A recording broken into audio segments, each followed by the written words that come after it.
Bismillahirrahmanirrahim. Assalamualaikum warahmatullahi wabarakatuh. Alhamdulillahilladzi arsala rasulahu bil huda wa dinil haq liyuzhirahu 'alad dini kullihi wa kafa billahi syahida. Wa asyhadu an la ilaha illallah wahdahu la syarikalah. Wa ashhadu anna Muhammadan abduhu wa rasuluhu la nabiyya ba'dah. Sallallahu alaihi wa ala alihi wa ashabihi wa tabi'in wa tabi'it tabi'in wa man tabi'ahum bi ihsanin ila yaumiddin. Wa qala Allah ta'ala fi kitabihil karim, ya ayyuhalladzina amanu taqullaha haqqa tuqatih wala tamutunna illa wa antum muslimun, amma ba'd. Para alim ulama, para ustadz, para ustazah yang senantiasa saya hormati dan saya muliakan, para sesepuh dan bini sepuh yang senantiasa saya hormati dan saya muliakan, khususnya juga pada sahibul bait yang telah memberikan kesempatan, memberikan tempat dan lain-lainnya, yang semoga senantiasa dirahmati Allah Subhanahu wa ta'ala, dan kepada bapak-bapak, ibu-ibu, saudara-saudari jamaah yang dirahmati Allah Subhanahu wa ta'ala. Alhamdulillah, kita sangat bersyukur sekali kepada Allah Subhanahu wa ta'ala atas takdir Allah, atas kehendak Allah. Pada malam hari ini kita bertemu kembali, kita berkumpul kembali di dalam majelis yang dibarokahi oleh Allah Subhanahu wa ta'ala, yaitu majelis nasihat, majelis ilmu, terlebih yang kita pelajari berkaitan langsung dengan hak-hak Allah Subhanahu wa ta'ala, yaitu kita bersama-sama mempelajari seluk-beluk tentang tauhid. Tentu nilai dan level sebuah ilmu itu tergantung dari objek yang dibahas. Semakin tinggi objek yang dibahas, semakin tinggi levelnya. Maka ketika kita membahas tentang Allah Subhanahu wa ta'ala, termasuk tentang hak-hak Allah Subhanahu wa ta'ala, maka ini adalah tentang ilmu yang levelnya paling tinggi. Para ulama menyatakan bahwa ma'rifatullah, mengenal Allah Subhanahu wa ta'ala, adalah puncaknya ilmu. Karena kita diciptakan oleh Allah Subhanahu wa ta'ala, tugasnya adalah mengabdi, beribadah kepada Allah. Bukankah ketika kita menikahi seorang wanita, bapak-bapak menikahi seorang wanita yang akan jadi teman hidupnya, pasti harus dikenal. Seorang wanita akan menikah dengan seorang laki-laki yang jadi imamnya, dia pasti harus mengenalnya. Seseorang yang akan menjadi teman dekat pasti mengenalnya. Maka bagaimana kita menyembah Tuhan yang tidak kita kenal? Tentunya sebuah keteledoran, bahkan kesalahan fatal. Kita menyembah, kita taat, kita turuti perintahnya, kita jauhi larangannya, tapi kita nggak mengenalnya. Kita juga tidak tahu hak-haknya, apa yang harus kita penuhi. Maka ini sebuah kekeliruan, kesalahan yang fatal dalam kehidupan kita, kalau kita tidak mengenal Allah sebagai Tuhan yang kita sembah, dan kita juga tidak tahu apa hak-hak Allah yang harus kita penuhi. Maka hak Allah yang harus kita penuhi adalah tauhid, menyembah Allah dan tidak berbuat syirik. Bagaimana ketika Rasulullah sallallahu alaihi wasallam bertanya kepada sahabat Mu'adz bin Jabal ketika beliau berada di atas khimar, keledai. Bertanya kepada Mu'adz, "Ya Mu'adz, atadri ma haqqullahi 'alal ibadi wa ma haqqul ibadi 'ala Allah?" Wahai Mu'adz, tahukah kamu apa hak-hak Allah yang harus dipenuhi oleh hambanya? Dan apa hak hamba yang harus dipenuhi oleh Allah? Maka Mu'adz menjawab, berada di belakangnya Rasulullah, Allahu wa rasuluhu a'lam, Allah dan Rasulnya yang lebih tahu. Saya tidak tahu wahai Rasulullah apa hak Allah dan apa hak hamba. Maka Rasulullah menegaskan, haqqullahi 'alal ibadi an ya'buduhu wa la yusyriku bihi syai'a wa haqqul ibadi 'ala Allah an la yu'adziba man la yusyriku bihi syai'a. Hak Allah adalah hendaknya hamba-hamba yaitu manusia hanya beribadah, bertauhid kepada Allah, tidak berbuat syirik. Itu haknya Allah. Dan hak hamba yang akan Allah berikan adalah Allah tidak akan menyiksanya sedikit pun ketika dia tidak berbuat syirik. Maka bagaimana ketika kita teledor tidak memenuhi hak istri kita, dosanya besar. Bagaimana seorang istri yang tidak memenuhi hak suaminya, dosa besar. Bahkan itu bentuk kedurhakaan yang sangat besar. Bahkan dosanya seorang istri durhaka kepada suami lebih besar dosanya daripada durhaka kepada orang tuanya. Karena kedudukan suami lebih tinggi dari orang tuanya setelah seorang wanita itu dinikahi seorang laki-laki. Seorang juragan, bos tidak memenuhi hak karyawannya, dosa besar, zalim.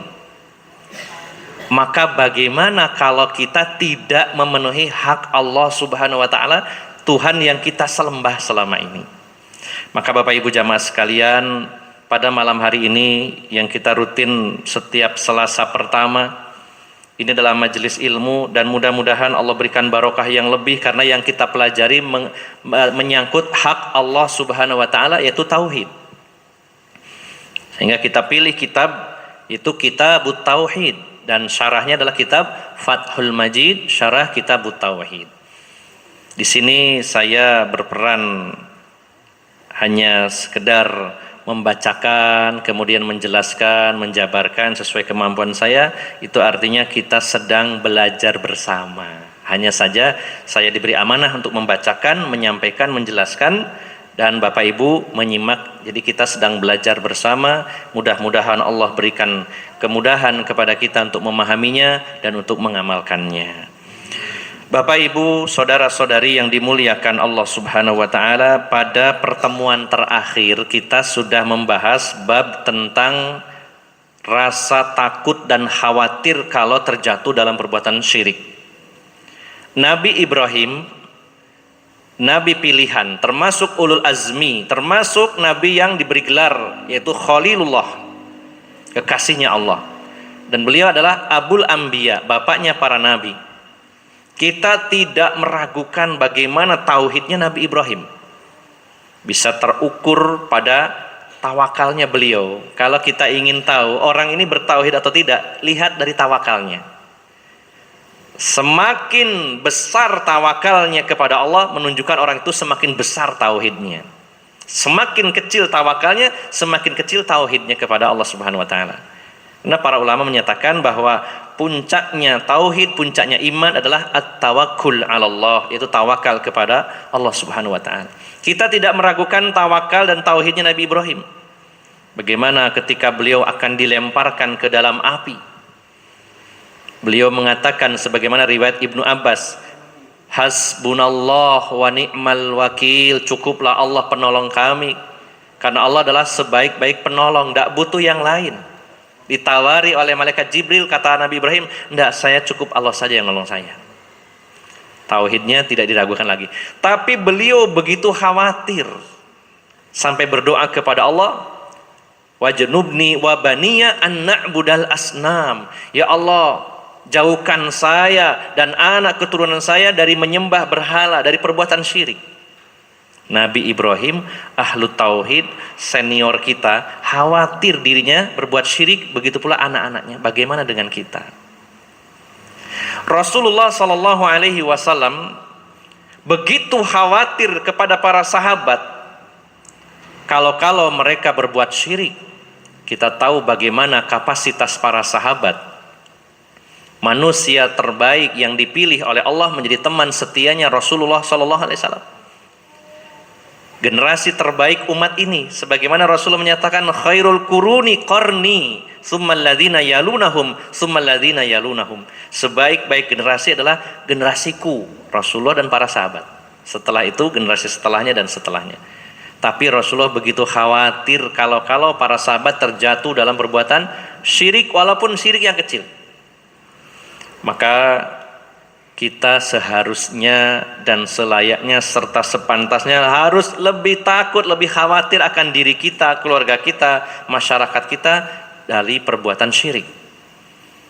Rasa khawatir, rasa takut ini akan melahirkan kewaspadaan, akan melahirkan kehati-hatian. Karena orang itu kalau terlalu tenang, merasa pasti saya aman, pasti masuk surga, saya sudah ahlu tauhid, maka dia akan teledor. Ketika ada rasa khawatir, rasa takut, ini membuat kita waspada, hati-hati jangan sampai terjatuh ke dalamnya. Ini bab terakhir yang kita bahas sebelum Ramadan. Kemudian Ramadan tidak bertemu karena waktu itu saya menganggapnya malam hari tidak ada kajian, sehingga kita fokuskan ke tarawih, sehingga jadwal sudah penuh ya, sebelum 6 bulan sebelum Ramadan sudah ada jadwal. Nah, begitu Pak Ahmad menghubungi saya, Ustaz diganti ke sore, saya tidak bisa waktu itu karena sudah kadung terlanjur. Bayangan saya ngajinya malam tidak mungkin, pasti libur gitu. Kalau dipindah ke sore jelas benturan gitu, jadi tidak bisa bertemu dengan Bapak Ibu jamaah sekalian. Alhamdulillah atas karunia Allah pada malam hari ini ketemu kembali.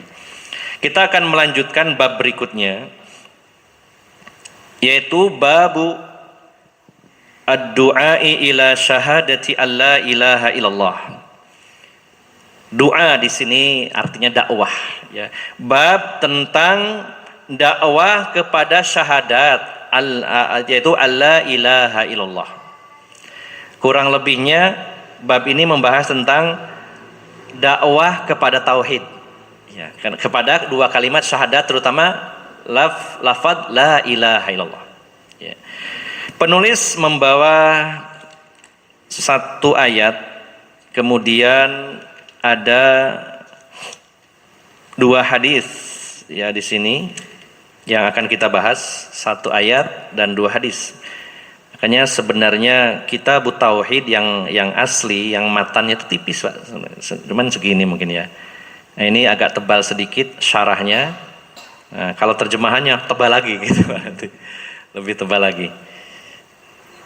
Maka satu bab saja hanya berisi satu ayat dan dua hadis yang akan kita bahas, namun penjabarannya yang cukup panjang. Mudah-mudahan Allah memberikan kemudahan bagi saya untuk bisa menyederhanakan apa yang tercantum dalam kitab ini sehingga mudah dipahami, dan mudah-mudahan Allah juga beri kemudahan Bapak Ibu jamaah sekalian untuk mudah memahami dan mengamalkannya. Diawali bab ini, bab tentang dakwah ini dengan firman Allah Subhanahu wa taala, yaitu surat Yusuf ayat 108. Surat 12 ayat 108. Allah berfirman, "Qul hadhihi sabili ad'u ila Allahi ala basiratin ana wa manittaba'ani wa subhanallahi wa ma ana minal musyrikin." Katakan wahai Muhammad, inilah jalanku. Aku berdakwah, aku menyeru kepada Allah di atas basirah, di atas keyakinan dan ilmu. Di atas basirah saya dan orang-orang yang mengikuti saya. Dan maha suci Allah, dan saya tidak termasuk orang-orang musyrik. Sebelum kita membahas ayat ini Bapak Ibu jamaah sekalian, perlu kita pahami bersama bahwa dalam satu masyarakat, di kampung kita, di kota kita, kalau isinya di dalamnya orang-orang itu solih, maka tidak bisa dan tidak akan mampu menahan murkanya Allah Subhanahu wa taala. Tidak cukup hanya solih. Allah berfirman di dalam surat Hud surat 11 ayat 117. Surat 11 ayat 117. Surat Hud ayat 117. Kita perhatikan Allah berfirman, "Wa ma kana rabbuka liyuhlikal qura bizulmin wa ahluha muslihun." Tidaklah Tuhanmu, yaitu Allah, akan membinasakan sekelompok penduduk atau satu penduduk negeri. Allah tidak akan membinasakan penduduk negeri secara zalim sementara penduduknya termasuk muslihun, bukan solihun. Allah tidak mengatakan kami tidak akan membinasakan satu penduduk negeri ketika mereka itu soleh, tidak. Tapi Allah mengatakan muslihun, Nah, bedanya apa? Salih dan muslih. Salihun dengan muslihun beda sekali, Bapak Ibu jamaah sekalian. Kalau salih, orang ini baik tapi hanya dirinya saja. Tapi kalau muslih, dia baik dan berusaha memperbaiki orang lain. Jadi proaktif. Kalau solih hanya baik dirinya saja, solih ahli ibadah, dia mengamalkan amal-amal solih. Sementara muslih, dia berusaha menjadi orang yang solih, lalu mensolihkan orang lain, masyarakatnya. Jadi Bapak Ibu jamaah sekalian, kalau di satu kawasan, satu negeri, anggaplah di Mojokerto ini, isinya banyak sekali orang-orang solih, tidak menjamin Mojokerto aman dari kebinasaan, dari azab Allah Subhanahu wa Ta'ala. Tapi yang akan menahan murka dan azab Allah adalah ketika di satu negeri, satu kota, di sana ada orang-orang muslih, orang yang selalu melakukan perbaikan. Dengan kata lain, ada dai-dai, ada orang-orang yang berdakwah di dalamnya, ada orang yang amar ma'ruf nahi mungkar. Jadi jangan dikira, wah saya yang penting soleh untuk diri saya sendiri, saya soleh, ini soleh, ini soleh, ini soleh. Tidak bisa menahan murka Allah. Harus ada yang muslihun, orang-orang yang melakukan perbaikan di satu negeri.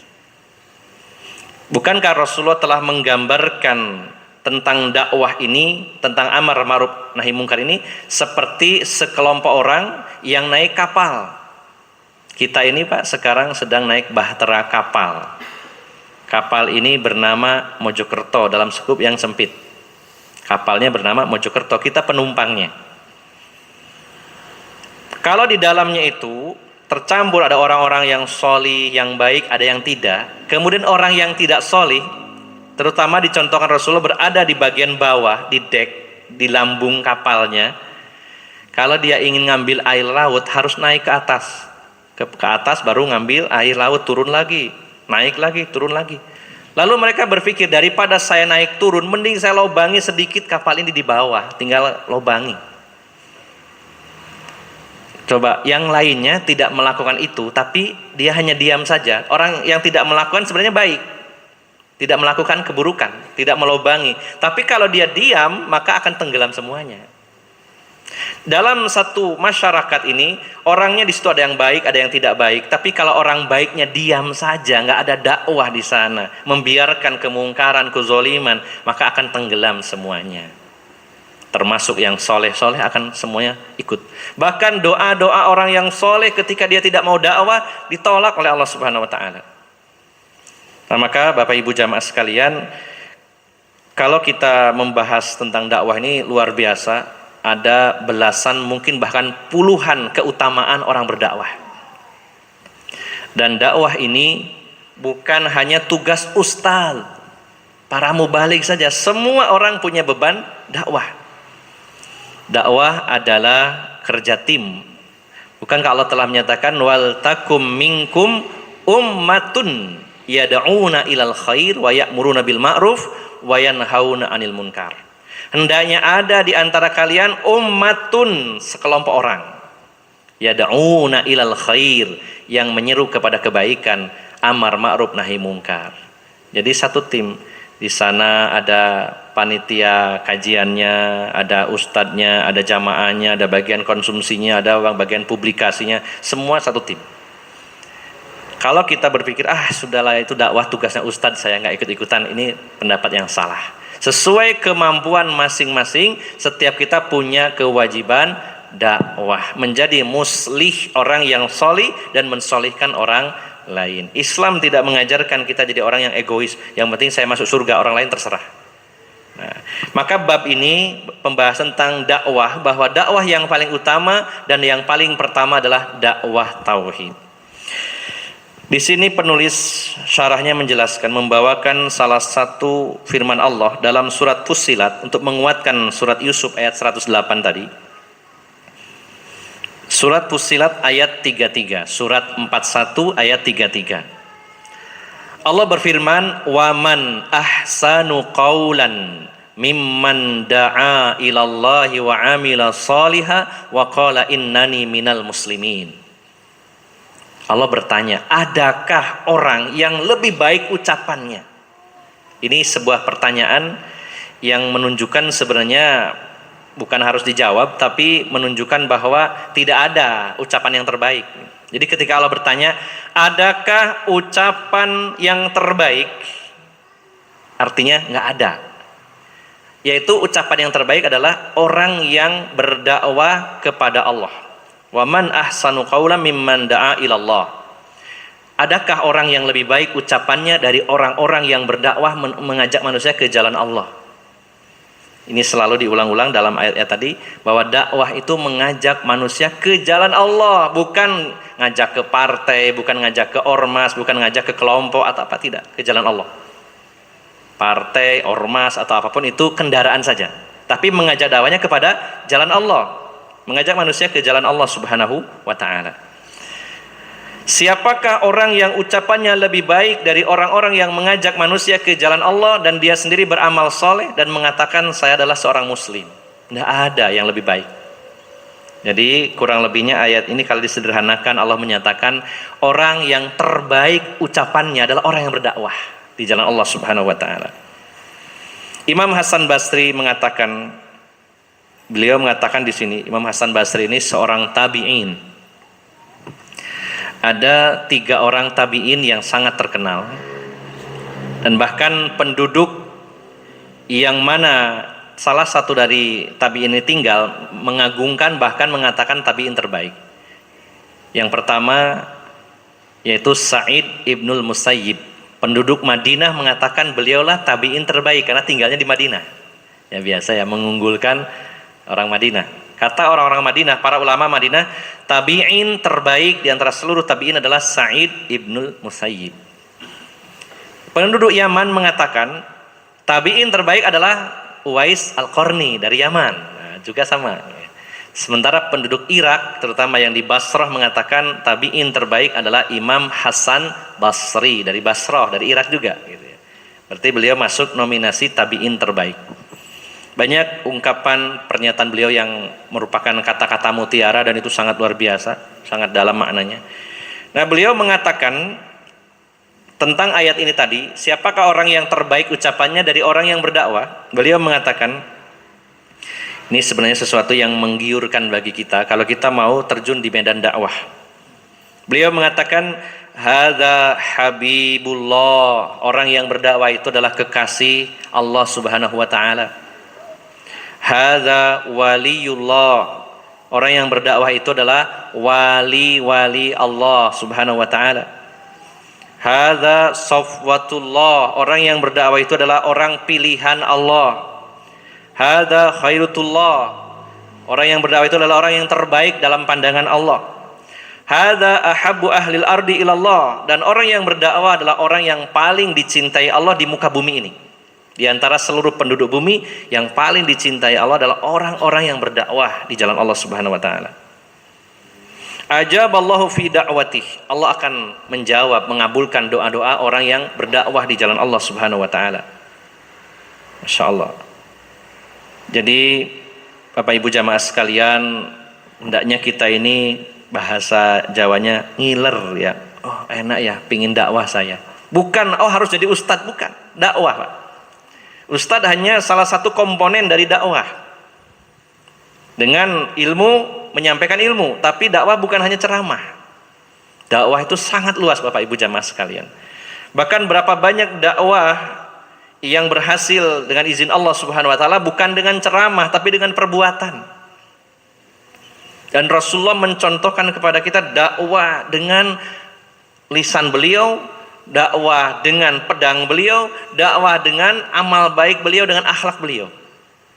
Semua hal yang diajarkan Rasulullah SAW bisa jadi sarana dakwah, tidak harus hanya dengan dibatasi ceramah. Wah saya ini kalau disuruh dakwah nggak bisa. Kenapa? Saya kalau ceramah nggak bisa ngomong.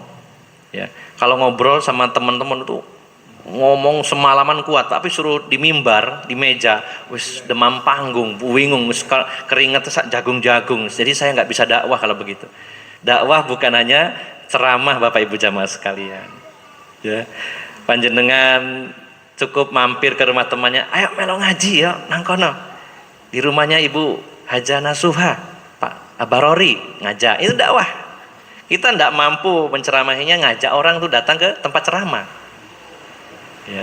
Apapun ya bisa dilakukan selama itu tidak melanggar koridor syariat, bisa menjadi sarana dakwah dan tidak menjadikan kita lalu mengatakan saya nggak punya kewajiban dakwah karena saya nggak mampu. Maka bila seseorang sekalipun tidak bisa melakukannya secara sempurna, bukan berarti dia harus meninggalkan semuanya, sebisanya.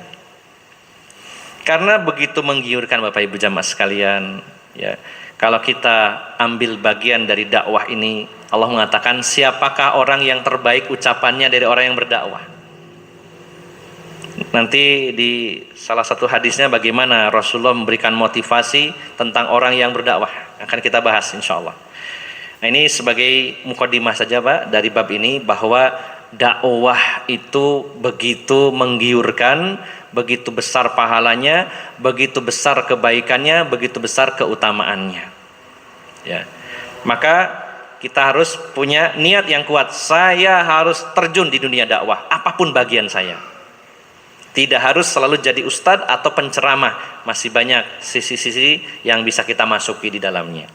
Nah, ini sebagai prolog saja. Kemudian Bapak Ibu jamaah sekalian yang dimuliakan Allah Subhanahu wa taala, dalam hadis Sahih Bukhari dan Muslim dari Ibnu Abbas, semoga Allah meridhoi keduanya, Abdullah dan Abbas, anna Rasulullah sallallahu alaihi wasallam lama ba'atha Mu'adzan ilal Yaman qala lahu innaka ta'ti qauman min ahlil kitab falyakun awwala ma tad'uhum ilaihi syahadatu an la ilaha illallah wa fi riwayatin an yuwahhidullah. Kata Abdullah bin Abbas, ketika Rasulullah mengutus Mu'adz bin Jabal ke Yaman, salah satu strategi penting Rasulullah adalah mengirimkan dai-dai ke pelosok. Jadi tidak ngumpul di Madinah, tapi Rasul juga menyebarkan dai-dai beliau. Bahkan ketika beliau di Mekah, beliau sudah mengirimkan dai pertama Islam, yaitu Mus'ab bin Umair, yang mempersiapkan Madinah untuk didatangi Rasulullah dan para sahabat muhajirin. Mus'ab bin Umair lah yang merintis dakwah Islam di Madinah. Dengan kemampuan yang Allah berikan kepadanya, dengan ketampanan fisiknya ya yang luar biasa, dengan gaya bahasanya yang memukau, ya, dengan ilmunya yang mendalam, sehingga banyak penduduk Madinah yang jatuh hati kepada Islam dengan dakwanya Mus'ab bin Umair. Ya. Rasulullah pilihkan di antara para sahabat yang ini kayaknya mumpuni untuk dakwah, dikirim. Nah, ketika Rasulullah SAW mengutus Mu'adz bin Jabal ke negeri Yaman, sebelum berangkat ada pesan penting yang disampaikan Rasulullah SAW. Ya. Beliau bersabda kepada Mu'adz, innaka ta'ti qauman ya min ahlil kitab, wahai Mu'adz, engkau ini saya berangkatkan ke sebuah negeri, di sana mayoritas penduduknya adalah ahlul kitab. Dalam syarahnya dijelaskan di sana banyak orang Yahudi, Nasrani, terutama Nasrani. Ya. Berbeda dengan di Mekah, di Madinah yang dulu banyak para penyembah berhala. Kalau di sana di Yaman kebanyakan ahlul kitab, Yahudi dan Nasrani. Maka Rasulullah berpesan, faltakun awwala ma tad'uhum ilaihi syahadatu alla ilaha illallah wa fi riwayatin an yuwahhidullah. Wahai Mu'adz bin Jabal, saya berwasiat, saya berpesan, ini saya welingi betul-betul ya, hendaknya yang pertama kali kamu dakwahkan adalah tentang syahadat la ilaha illallah. Dalam hadis yang lain, hendaklah yang kamu dakwahkan pertama kali tentang tauhid. Sebelum yang lainnya, bahas dulu tauhid. Ini yang paling penting. Sebagaimana saya sampaikan pada pertemuan awal dulu, bahwa modal utama masuk surga adalah tauhid. Kalau sudah bertauhid, tidak melakukan kesyirikan, jaminan pasti masuk surga. Cuman masalahnya mampir ke neraka atau tidak. Tergantung ada dosa lain yang dia lakukan enggak dan belum bertaubat. Nah, tapi kalau sudah bertauhid, tidak berbuat syirik, jaminan pasti masuk surga, entah langsung atau mampir dulu ke neraka. Tapi sudah ada modal dasarnya. Maka ini masalah penting. Makanya Rasulullah menempatkan syahadat dalam rukun Islam di urutan pertama ini bukan asal-asalan, tapi menunjukkan ini hal yang utama, pertama dan pondasinya. Wahai Mu'adz, yang pertama kamu dakwahkan adalah tentang tauhid. Kenalkan tentang Allah, kenalkan tentang hak-hak Allah itu apa saja, kemudian jelaskan tentang syirik menjadi lawan tauhid. Mungkin ada pertanyaan, Ustadz, kan dakwah tauhid itu kan betul memang disampaikan kepada orang yang belum mengenal tauhid, sementara kita kan sudah ahlu tauhid. Apa masih perlu kita dakwah ini mendahulukan dakwah tauhid kepada orang Islam? Kan sudah bertauhid. Nah, pertanyaannya Bapak Ibu jamaah sekalian, saya bertanya, di kampung jenengan kira-kira yang berbuat syirik masih banyak atau tidak? Baik syirik besar maupun syirik kecil, bahkan tanpa tedeng, aling-aling, tanpa ragu-ragu dipromosikan. Wah, kalau di online maupun di koran atau apa saja, coba orang tuh jual jimat itu Pak masih banyak gitu Pak. Ya. Ya. Sabuk pengasihan, wah biar lebih bagus lagi sabuk mahabbah, mahar 400.000, itu masih dipromosikan, nggak ada ragu ya. Bayangkan Pak, kesyirikan itu dipromosikan bahkan dijual dan itu masih laku gitu Pak. Kalau mau dipresentasi, subhanallah Pak, ini la haula wala quwata illa billah, orang yang berbuat syirik itu lebih besar daripada yang bertauhid, walaupun dia sudah mengaku muslim, sudah sholat 5 waktu. Sehingga kalau ada yang berpendapat sekarang bukan saatnya lagi dakwah tauhid, kan orang-orang sudah Islam, sudah bertauhid, pertanyaannya adalah berapa persen yang sudah mengenal tauhid dan berapa banyak yang berbuat syirik. Masya Allah, sampai hari ini orang yang percaya bahwa kalau pakai baju hijau di pantai selatan nanti Nyi Roro Kidul murka. Ya, makanya ini ada berita, ada seorang laki-laki nantang pakai baju hijau malah mandi di laut gitu. Saya barusan buka, lu ada berita gitu lucu gitu. Ya Allah. Ya, kasihan ya yang baju-baju yang suka hijau-hijau nanti nggak berani ke pantai kalau seperti itu. Nah, kan saya pernah nanya sama seorang ibu, Bu, kenapa sih ini adik kecilnya pakai gelang dari bambu kuning ya. Soalnya niku Pak Nyiblorong niku sampean semerat Nyiblorong. Kirangan udah yang nanti kepanggil kalau. Nyiblorong itu nyari anak-anak kecil untuk diambil. Nah, maka supaya terlindungi dari Nyiblorong pakai ini. Berapa banyak yang seperti itu? Ya, ini baru jimat Pak ya. Kemudian ada lagi yang pakai kalung, ada bantalannya di situ Pak. Berapa banyak yang masih pakai itu? Itu baru anak kecil, belum orang tuanya. Ya Allah. Itu baru jimat, belum tatoyur. Berapa banyak orang yang tatoyur, nanti akan kita bahas di belakang. Tatoyur itu menganggap sial karena ada sesuatu ya. Baik berupa hewan atau bintang. Dengar suara burung, wah iki ono belah ini. Kayak aneh ono wong mati iki. Ono dares kayak wong mati. Tak tahu ya kok dares iki kok ngerti ini orang ini mau mati. Apa betul seperti itu ya? Ya Allah, ya. Masih banyak seperti itu Pak di masyarakat kita ya. Ya kita bukan memaklumi, kita memahaminya ya karena belum paham ya. Makanya ada kewajiban dakwah tauhid ini dengan cara yang terbaik, mengajak mereka.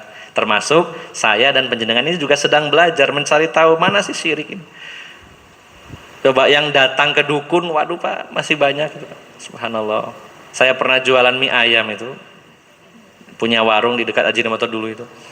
Nah, di sebelah timur itu ada orang jual dawet, laris malah luar biasa. Itu datangin ke warung saya. Kok ini warung sampean sepi? Tak terno nang Lamongan. Maaf nyebut Lamongan. Tak sebut aja lah. Nggak tahu Lamongan mana. Tak terno wis. Aku biyen niku nang wong pinter. Nah, kaliannya wong pinter ya, aduh bahasanya. Dikasih pocongan cilik tak pendem nang nisore gerobak laris. Dan itu Pak sampean kudu isi ulang 6 bulan sekali, datang lagi bayar lagi, isi ulang kayak internet gitu Pak, kuotanya diisi ulang. Anal itu masih banyak Pak yang seperti itu Pak. Ya Allah, tidak sedikit jumlahnya orang yang masih percaya pelaris, pengasihan. Nanti ketika ada suami istri sering cekcok, wah ini kayaknya kudu disuwuk iki. Ya, datangi orang pinter, ya apa nek bojo kula cek gak tolah-tole ya. Ya, ada cara-cara yang islami, ada cara-cara yang dibenarkan, tapi karena tidak paham, memilihnya cara-cara yang berbau syirik, bahkan jatuh dalam kesyirikan. Yang datang ke dukun banyak, subhanallah. Jadi Bapak Ibu jamaah sekalian, mari kita perbaiki mindset kita, cara berpikir kita, bahwa Rasulullah dulu kan menyuruh Mu'adz untuk dakwah tauhid, karena yang didakwai orang ahli kitab, belum paham tauhid. Kalau kita kan nggak usah, maka jawabannya adalah harus dakwah tauhid juga, karena banyak orang yang belum mengenal tauhid dan terjatuh dalam kesyirikan di masyarakat kita. Bahkan salah satu tanda kiamat sudah dekat, Rasulullah menyatakan, la taqumus sa'atu hatta talhaqa qabaila min ummati bil musyrikin hatta ta'budal awthan. Tidak akan datang kiamat, tidak akan terjadi kiamat sebelum engkau menjumpai, mendapati kabilah-kabilah, kelompok-kelompok dari umatku, umat Islam, kembali berbuat syirik sampai mereka menyembah berhala. Jadi sebenarnya semakin mendekati gerbang kiamat, orang yang berbuat syirik semakin banyak. Berarti kita lebih penting lagi dakwah tauhid ini. Jadi sepakat Bapak Ibu jamaah sekalian ya, bahwa dakwah tauhid masih penting, bahkan yang terpenting. Walaupun itu kepada kaum muslimin dan muslimat, karena walaupun muslim, bahkan KTP-nya juga Islam, tapi banyak yang belum paham tauhid dan masih terjatuh dalam perbuatan syirik. Kembali ke tema, Rasulullah mewanti-wanti kepada Mu'adz, kalau kamu nyampe di negeri Yaman, tolong sampaikan yang pertama kali adalah tauhid. Kenalkan tentang Allah, siapa Allah itu, apa hak-hak Allah yang harus dipenuhi, bagaimana caranya mengesahkan Allah, bagaimana memahami tentang syirik yang jadi lawan tauhid. Nah, baru setelah itu kata Rasulullah, fa inhum ata'uka lidzalika ya, fa'alimhum annallaha iftarada alaihim khamsa salawatin fi kulli yaumin wa lailatin. Kalau mereka sudah taat dengan dakwah tauhid, mereka sudah bertauhid, maka barulah ajari mereka tata cara sholat 5 waktu. Nah, sudah paham tauhid, ajari sholat. Nah, Ustadz, sekarang kan banyak orang sudah sholat 5 waktu, udah penuh, apa perlu diajarkan lagi sholatnya? Pertanyaannya Bapak Ibu jamaah sekalian, kira-kira kebanyakan orang ini sholatnya sudah benar apa salah Pak? Ya, kita mengatakan benar dan salah juga pakai ilmu ya Pak ya, tentunya ya. Salah sampean, salahnya di mana embu? Nah, ya. Ya, contohnya di masyarakat kita ya, kita sering lihat tayangan ya, orang sholat tarawih 23 rakaat 7 menit, hebat kan Pak itu Pak? Ya, luar biasa Pak ini. Ini menunjukkan ya sebuah bukti bahwa memang masih banyak masyarakat kita yang belum paham ilmu tentang sholat. Ya. Bahkan orang yang sudah sholat dan sholatnya berusaha benar pun kadang-kadang masih bertengkar dengan orang lain gara-gara sholatnya beda. Sampean mang bismillah gak kerungu. Oh, kelompok apa sampean? Nah, belum paham ya, belum ngaji tentang bab sholat berarti. Ya. Sampai hari ini masih rame bahas kunut subuh. Ya, kalau nggak kunut berarti sampean menyimpang, terus sebaliknya yang tidak kunut sampean sing kunut ini salah juga, rame terus. Karena apa? Belum dalam mengkajinya tentang bab sholat. Ya, beda sedikit dianggap menyimpang, padahal pilihan itu, ya, sebuah pilihan-pilihan. Doa iftitah itu Pak banyak Pak. Dalam hadis-hadis Nabi itu ada sekitar 7 atau 9 saya lupa jenisnya. Yang umum kan kita biasanya pakai Allahumma ba'id baini wa baina khotoyaya. Ada lagi yang pakai kabira walhamdulillahi katsira subhanallahi bukrata wa asila inni wajjahtu wajhiya lilladzi fataras samawati wal ardh dan seterusnya ya. Ada lagi yang pakai hamdan katsiran thayyiban mubarakan fi dan seterusnya. Banyak pilihan. Nah, artinya sebenarnya pada hari ini pun kita dakwah ngajari orang tentang bab sholat ini masih penting, karena banyak orang yang sholat hanya ikut-ikutan dan tidak tahu ilmunya, apalagi sampai dalam level mendirikan sholat masih banyak yang belum sampai gitu. Baru melaksanakan sholat, belum mendirikan sholat. Ini bab sholat. Nah, setelah tauhid, ajari mereka tata cara sholat 5 waktu siang dan malam. Fa inhum ata'uka lidzalika fa'alimhum annallaha iftarada alaihim shadaqatan tu'khadhu min aghniyaihim faturaddu ala fuqaraihim. Kalau mereka sudah bisa sholat dengan cara yang benar sesuai contoh Nabi SAW, beritahukan, ajari mereka bab tentang zakat.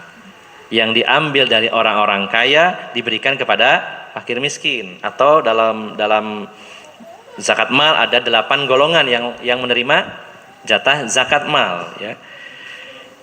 Fa inhum atau kalidzalika fa iyyaka karaima amwalihim. Nah, setelah itu kalau mereka sudah taat, sudah bertauhid, sudah sholat, sudah bayar zakat, wahai Mu'ad, saya berwasiat, hati-hati kamu dengan harta yang baik-baik. Ya, artinya jangan sampai kamu itu kalau zakat milih yang bagus-bagus toh. Ini perbuatan zalim, ya, tidak boleh, ya. Harus rata-rata saja. Kalau di situ ada harta baik, harta buruk, yang pertengahan saja, atau jangan dipilih yang terbaiknya saja. Itu adalah perbuatan yang salah. Jadi kalau ada amil zakat, milihnya yang baik-baik toh, yang jelek-jelek nggak diambil, itu juga salah. Ya. Sebaliknya kalau diambil atau diberikan yang jelek-jelek juga salah. Ya, standar, ya, mewakili dari harta yang dimiliki. Wattaqi da'watal mazlum, dan takutlah kalian dengan doanya orang yang dizolimi. Fa innahu laisa bainaha wa bainallah hijab, karena tidak ada pembatas, penutup antara dirinya dengan Allah. Dalam hadis yang lain, walaupun dia orang kafir, kalau kamu zolimi dan dia berdoa kepada Allah, Allah akan kabulkan. Jadi Pak, hati-hati Pak, kita jangan sampai berbuat zolim. Khawatirnya orang yang dizolimi mendoakan buruk bagi kita. Lalu bagaimana kalau kita dizolimi? Ini juga kesempatan Pak, ya. Kalau kita dizolimi, disakiti orang lain, wah, ini kesempatan doa kita dikabulkan oleh Allah Subhanahu wa taala. Doa apa? Silakan bebas. Kalau doa baik, yang terbaik itu lebih baik. Sampai ada cerita lucu, ini teman saya. Teman saya ini seusia saya persis. Dia punya pemikiran begini, saya itu kalau dizolimi, ini kesempatan saya dungo. Lah dungone sampean apa? Aku selalu dungone pas ditolimi, ya Allah paringi bojo sing wayu. Enggak nyambung, ya. Tapi benar, saya heran. Ya, ini teman saya Nun Sewu secara fisik jauh di bawah standar. Ya enggak sebut nama, ya, saya enggak gibah. Orangnya pendek, wireng, ya. Secara fisik jauh, tapi istrinya tinggi, cantik, ya. Sesuai doa yang diminta. Wah. Ini jadi akhirnya ketika dizolimi, kesempatan doa, minta apa rek? Ya, ini contoh saja, ya, bahwa orang ketika dizolimi doanya makbul, sehingga kita pun waspada, hati-hati jangan sampai berbuat zolim, karena doanya dikabulkan oleh Allah Subhanahu wa taala. Tinggal tergantung objek yang dizolimi mau doa apa, kesempatan dikabulkan oleh Allah Subhanahu wa taala. Sehingga kalau kita ini saat ini sedang dizolimi seseorang, kita jangan terlalu sedih, ya, karena selain pahala orang tersebut akan mengalir kepada kita, doa kita dikabulkan oleh Allah Subhanahu wa taala. Nah, dari hadis ini kita garis bawahi bahwa Rasulullah berwasiat dakwah pertama adalah tauhid, sebagaimana pesan beliau kepada Mu'adz bin Jabal ketika dakwah di Yaman. Hadis yang kedua, yang terakhir, ini agak cukup panjang tapi saya sampaikan saja insyaallah. Ini tentang kisah perang Khaybar yang diriwayatkan oleh Imam Bukhari dan Muslim juga. Kalau tadi dari Abdullah bin Abbas, kalau riwayat ini dari Sahal bin Sa'id, ya, radhiyallahu anhu. Anna Rasulullah sallallahu alaihi wasallam qala yauma Khaybar. Bahwasanya Rasulullah SAW pada peristiwa perang Khaybar, beliau pernah bersabda. Sebelum masuk ke apa sabda Rasulullah, perlu sekilas saya kisahkan sedikit tentang perang Khaybar. Bapak Ibu jamaah sekalian yang dimuliakan Allah Subhanahu wa taala, perang Khaybar ini sebenarnya terjadi setelah perang Khandaq.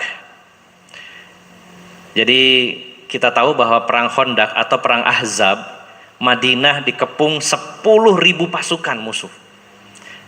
Pertanyaannya, siapa orang-orang yang telah mampu mengkoordinir pasukan sebanyak itu waktu itu sampai bisa terkumpul 10.000? Ternyata Bapak Ibu jamaah sekalian, yang punya lakon dalam hal ini, pelakunya, ya, istilahnya grand designernya, ya, yaitu orang-orang Yahudi Khaybar. Dulu Rasulullah pernah mengusir Bani Nazir dan Bani Qainuqa dari Madinah, ya, diusir, tinggal Bani Quraidah yang tersisa waktu itu. Maka orang Bani Nazir, Bani Qainuqa itu pindah ke Khaybar. Nah, Bapak Ibu jamaah sekalian, perlu diketahui bahwa Khaybar itu adalah basis terkuat Yahudi di Jaziratul Arab, ya. Kenapa? Yang pertama, Khaybar itu daerah yang sangat subur, sehingga mereka kaya raya di sana itu. Apalagi Bani Qainuqa waktu pindah, mereka adalah para pengrajin emas di Madinah. Waktu diusir Rasulullah, emasnya dibawa semua ke Khaybar itu. Tanahnya subur. Yang kedua, di Khaybar ini terdapat benteng yang berlapis-lapis, bukan satu benteng. Kita taunya benteng Khaybar, tapi tidak, berlapis-lapis. Bahkan sampai pasukan Romawi yang terkenal dalam sejarah manusia, pasukannya besar dan hebat, tidak pernah mampu menaklukkan benteng Khaybar ini. Tidak bisa ditembus. Saking berlapis-lapis dan kuatnya pasukan Khaybar Yahudi di sana. Nah, orang-orang Yahudi ini memprovokasi orang-orang Quraisy, ya, untuk mengepung Madinah. Maka setelah diprovokasi, orang-orang Yahudi ini datang ke Mekah memprovokasi, kemudian disiapkanlah 4.000 pasukan dari Mekah. Lalu orang Yahudi datang kepada Bani Ghatfan. Terkenal Bani Ghatfan ini profesinya jadi tentara bayaran. Jadi ada orang profesinya itu jadi tentara dibayar. Yang penting dapat duit pokoknya mau. Maka 6.000 pasukan dari Bani Ghatfan dan sekutunya dibayar oleh orang Yahudi. 6.000 orang, Pak. Mahal itu, Pak. Nyawa pasukan itu satu orang saja mahal. Karena apa? Setor nyawa gitu. Ya. Tentara bayaran itu mahal sekali, Pak. Nah, ini bayangkan 6.000 orang dibayar oleh Yahudi. Digabunglah dengan 4.000 dari Mekah jadi 10.000. Maka ketika Allah porak-porandakan pasukan Ahzab dengan angin kencang dan mereka akhirnya pulang kampung masing-masing, maka Rasulullah SAW menggunakan kesempatan itu mengkoordinir para sahabat. Wahai para sahabat, kemarin kita dikepung 10.000, ini beratnya luar biasa. Sampai Rasulullah mengikat batu di perutnya, kelaparan. Dan ternyata biang keroknya adalah orang Yahudi Khaybar. Gimana kalau kita datangi saja? Luar biasa ini, Pak. Kemarin yang bikin onar Yahudi, sekarang kita datangi. Maka Rasulullah berangkat hanya 1.600 orang menghadapi Yahudi Khaybar 10.000 di benteng yang berlapis-lapis. Jarak Madinah ke Khaybar 150 kilo, ditempuh 3 hari 3 malam waktu itu, Pak. Bukan perkara yang ringan. Berangkat 3 hari 3 malam, meninggalkan keluarga, kampung halaman, perang melawan orang Yahudi yang kuat di sana. Itu luar biasa, Bapak Ibu jamaah sekalian. Kisah perang Khaybar ini sangat luar biasa. Di hari-hari pertama Rasulullah menunjuk Abu Bakar sebagai panglima perangnya. Abu Bakar, kamu yang pimpin. Ya. Sebagai kepala pasukan, gagal, tidak bisa menembus. Besoknya diganti Umar, gagal. Ya. Sampai lama sekali benteng Khaybar tidak bisa ditaklukkan. Ya. Jadi strategi yang digunakan Yahudi itu adalah mereka menempatkan para wanita itu di benteng yang berbeda. Itu benteng Watih dan Sulaim, wanita anak-anak di benteng tersendiri yang paling dalam. Ya, ada benteng namanya benteng Naim, ini khusus logistik. Di situ tersimpan berbagai macam makanan, stok makanan cukup. Ada benteng yang lain-lainnya, di situ ada pasukan dan ada pasukan garda terdepan. Ini luar biasa. Sampai berhari-hari, berpekan-pekan tidak bisa ditaklukkan. Akhirnya pada suatu hari Rasulullah menyampaikan kepada para sahabat. Beliau mengatakan, la u'tiyanna rayata ghada rajulan yuhibbullah wa rasulah wa yuhibbuhullahu wa rasuluh yaftahullahu ala yadayhi. Kata Rasulullah, kita sudah mengepung benteng-benteng ini sekian lamanya dan selalu gagal. Dan sungguh besok saya akan menyerahkan komando pasukan Royah, ya panji Islam ini, kepada seorang laki-laki yang sangat mencintai Allah dan Rasulnya. Dan Allah pun juga Rasulnya sangat mencintai laki-laki ini. Dan dengan sebab tangannya di bawah kepemimpinannya, Allah akan menangkan kaum muslimin besok. Wah, ini luar biasa, Pak. Bayangkan ya, orang Romawi saja tidak bisa menaklukkan. Ya, dengan pasukan besar pun sulit karena ada benteng. Tapi Rasulullah waktu itu karena berdasarkan wahyu Allah bahwa besok pasukan Islam akan dipimpin di bawah komando seorang laki-laki yang sangat mencintai Allah dan Rasulnya, dan Allah dan Rasulnya juga mencintainya, dan Allah akan berikan kemenangan melalui kepemimpinannya. Maka fabatan nasu yadukuna lailatuhum ayyuhum yu'taha. Maka semalaman itu Pak, para sahabat pasukan waktu itu semuanya ngobrol, ya Allah mudah-mudahan saya ya orangnya gitu. Semuanya berambisi, mudah-mudahan saya orangnya yang diberi bendera memimpin pasukan dan Allah berikan kemenangan. Bukan untuk popularitas, bukan untuk apa-apa, tapi ingin sekali mendapat kemenangan. Jadi orang-orang membahas siapa ya kira-kira besok ini orangnya ya. Apa saya ya? Begitulah Pak, seperti kita ya, sangat senang kalau dipilih. Maka falamma asbahu ghadau ala Rasulillah sallallahu alaihi wasallam kulluhum yarju an yu'taha. Maka setelah selesai sholat subuh, wah para sahabat tuh pas sholat pada gelibet yang deketin Rasulullah. Jangan-jangan saya paling yang ditunjuknya. Semua berharap dirinya yang ditunjuk Rasulullah sallallahu alaihi wasallam. Nah, maka Rasulullah menyebarkan pandangan beliau, dicari. Mana orangnya ya, dicari satu-satu, kok gak kete ya, wong enang dia. Maka Rasulullah akhirnya bertanya kepada para sahabat, Aina Ali bin Abi Thalib? Mana Ali bin Abi Thalib? Wah, para sahabat sudah menduga, berarti ini orangnya kayaknya ini. Ya, kalau sudah rezekinya Pak, orangnya nggak ada pun tetap jadi rezekinya ya. Sing gelibet mendekat malah nggak dapat, yang enggak malah dapat. Jadi panjenengan nggak usah khawatir urusan rezeki. Wah, iki wonge sugih kok ngasih hadiah. Aku tak nyidei sih oleh. Belum tentu Pak. Be oleh hadiah motor Beat. Belum tentu Pak ya. Kadang-kadang rezeki itu sing nggak nyono nggak ngerti, dapat rezekinya. Ini satu pelajaran bagi kita. Ini para sahabat semalaman bahas, mudah-mudahan saya yang dapat ini. Tapi para sahabat ambisinya akhirat ini, ingin dapat pahala, ingin memenangkan perang. Gelibet terus. Tiba-tiba Rasulullah bertanya, di mana Ali bin Abi Thalib? Akhirnya para sahabat, huwa yastaki ainaihi. Wahai Rasulullah, Ali bin Abi Thalib tidak hadir ini, sekarang sedang sakit kedua matanya. Dan ini bukan sakit biasa Pak, bukan hanya sekedar merah, sampai tidak bisa jalan saking parahnya. Sampai akhirnya Rasulullah menyuruh orang untuk memapahnya, karena saking parahnya sakit matanya Ali bin Abi Thalib. Ya.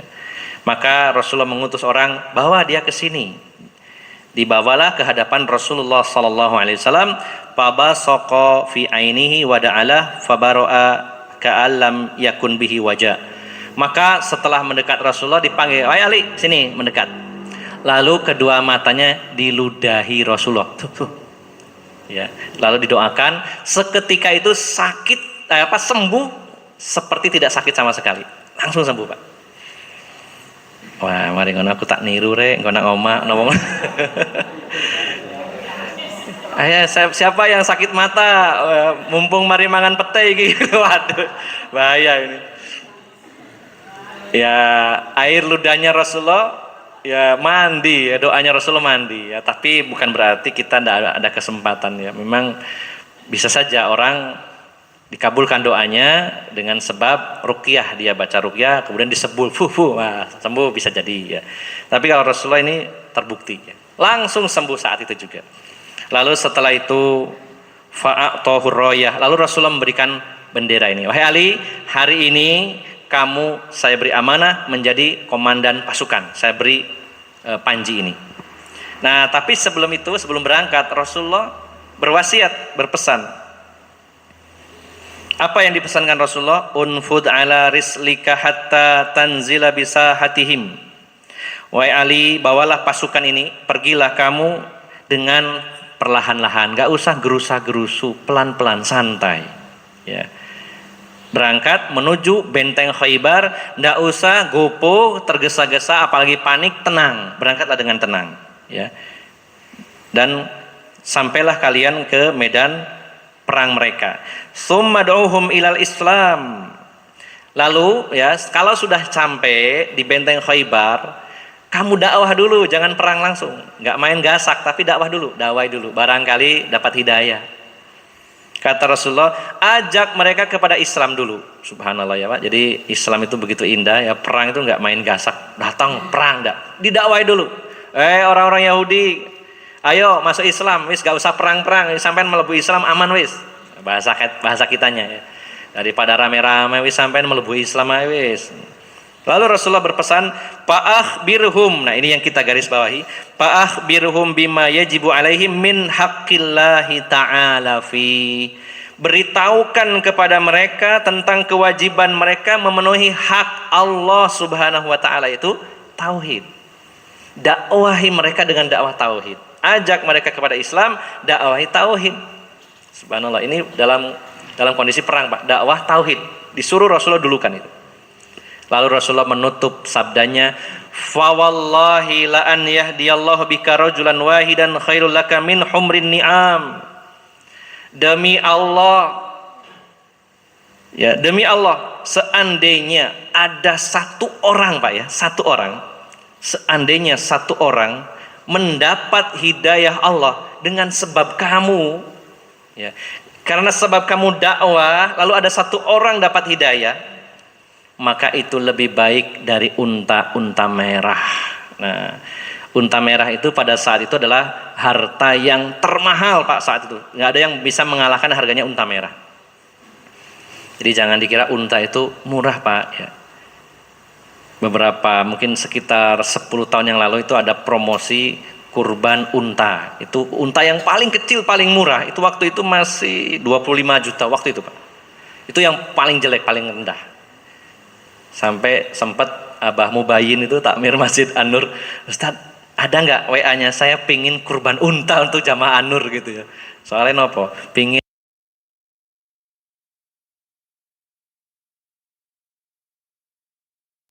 itu ada yang harganya sampai 100 M lebih, satu ekor 100 M lebih ya. Ada onta kontes di Dubai kalau tidak salah, harganya sekitar 102 miliar satu ekor, Pak, itu, Pak. Jadi harganya Ferrari kalah itu, Pak, atau Lamborghini ya. Lamborghini Madura itu sekitar 42 miliar, Pak, satu unit mobilnya itu ya. Masih kalah sama unta itu tadi. Nah, unta merah lebih mahal dari itu. Coba, Pak, jenengan kira-kira, Pak, kira-kira ya, dikasih mobil harga 50 M, kira-kira seneng apa buatan, Pak? Bingung bayar pajak ya? Mending rupa duit aja, Ustadz. Ya, rupa duit aja. Daripada Ferrari seket M, duit aja sa M cash. Wah. Ya, intinya diberi harta yang paling mahal, Pak, manusia pasti seneng, Pak. Diberi harta yang paling mahal pasti seneng. Jenengan dikasih hadiah apa saja yang mahal harganya pasti seneng. Nah, ternyata ada hadiah yang lebih baik dari itu ketika orang ini berdakwah, dengan sebab dakwahnya ada satu orang saja dapat hidayah, maka itu lebih baik dari harta yang terbaik. Jadi sebenarnya menggiurkan sekali, Pak, pahalanya. Cuman masalahnya adalah tidak dibayar cash, Pak ya. Nah, kalau dibayar cash saya yakin semangat nih orang ini. Wah, diumumkan misalkan ini Bu Haja Nasuha mengumumkan, Bapak-bapak, Ibu-ibu, barang siapa yang bisa ngasih hidayah, ngajak orang supaya dapat hidayah Allah, satu orang, saya kasih hadiah 1 unit rumah. Kira-kira semangat gak, Pak, nyari orang, Pak? Semangat insya Allah. 1 unit rumah tipe 54 atau apalah ya. Pak, pasti semangat ya. 1 orang saja dengan sebab jenengan, orang ini dapat hidayah dari Allah. Wah, kita akan berjuang. Carane iki cek wong iki sok dapat hidayah ya. Dijak ngaji, dirayu, diandokno, pokoknya dimodali lah gitu ya. Yang penting oleh omah. Nah, ini dakwah pahalanya jauh lebih besar dari itu. Cuma nanti, Pak ya, ditunda nanti di akhirat. Cuma manusia pinginnya ke susu mawon nggih, pinginnya saiki. Ya, harus sekarang. Nah, jadi Bapak Ibu jamaah sekalian, dari hadis ini kita garis bawahi bahwa kondisi perang saja Rasulullah berpesan kepada pemimpin pasukan yaitu Ali bin Abi Thalib, dakwahi dulu, dan dakwahnya yang pertama adalah dakwah tauhid. Kenalkan tentang hak-hak Allah Subhanahu wa taala. Nah, inilah 1 ayat dan 2 hadis cukup sebenarnya bagi kita menjadi dalil bahwa pentingnya dakwah tauhid bagi kita semuanya. Selain kita belajar, kita memahami tentang tauhid, dan kita bersyukur kepada Allah dikenalkan dengan tauhid, bersyukur kepada Allah kenal tentang syirik, maka kebahagiaan ini harus kita sebarkan kepada orang lain. Jangan sampai, ya Allah, alhamdulillah saya sudah belajar tauhid, saya paham tauhid itu ternyata begini. Oh, saya paham syirik, selesai di situ. Tidak. Ini adalah sebuah nikmat, sebuah kebaikan dari Allah, berikan juga untuk orang lain. Kenalkan tauhid, kenalkan syirik kepada orang lain. Ini kewajiban kita semuanya.